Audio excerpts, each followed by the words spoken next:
আসসালামু আলাইকুম বন্ধুরা, কেমন আছো সবাই?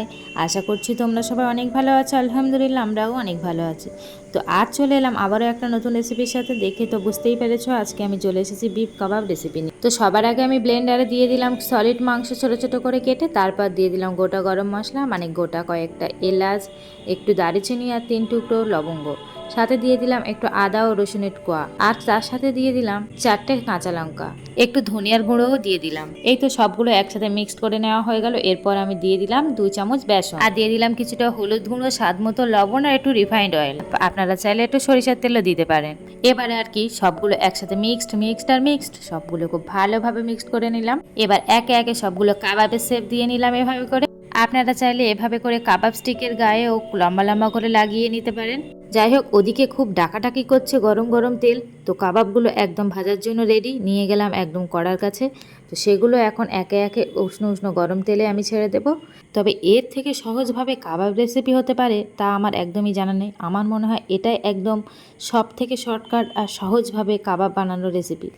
তো এই তো গরম তেলে কাবাবগুলো ছেড়ে দেওয়ার পর গরম তেল তো খুব খুশি, তাই জন্য সবগুলোকে এইভাবে করে একটু ঝাঁকুনি দিয়ে নিলাম যাতে গরম তেলগুলো সবার গায়ে খুব ভালোভাবে লাগে। তো এভাবে করে আমি স্লো আছে একদম 1 মিনিট এটা চাপা দিয়ে রাখবো। তো 1 মিনিট পর আবারও আলগা করলাম। অপর দিকে দেখতেই পাচ্ছেন বেশ ভালো একটা কালার চলে এসেছে। আবারও আমি এগুলো উল্টে পাল্টে দিয়ে আবারও 1 মিনিট আমি চাপা দিয়ে রাখবো। তো এবার শুধু প্লেটে সাজিয়ে একটু পরিবেশন করারই তাড়া, তাছাড়া আর কোনো তাড়া নেই। আমার তো এখনই গালে পানি চলে আসছে। তো যাই হোক, এখন আমার সবগুলো ভাজা কমপ্লিট। এবার আমি প্লেটে সাজিয়ে আপনাদের সামনে পরিবেশন করব। বর্ষাকালে সন্ধ্যার ঝিমঝিমে বৃষ্টিতে যদি এরকম গরম গরম বিফ কাবাব থাকে, তাহলে তো মনে হয় আর কারোর কোনো কথাই থাকবে না। আমার তো মনে হয় কোনো কথা থাকারই কথা না, এখন শুধু খাওয়ারই কথা। তো চলো সেটা ভেঙে তোমাদের সাথে শেয়ার করি ভিতরটা কেমন সফট হয়েছে। দেখতেই পাচ্ছেন উপরটা যেমন ক্রিস্পি, ভিতরটা তেমনই সফট। একদম সব কিছুটা সিদ্ধ হয়ে গিয়েছে পারফেক্টভাবে।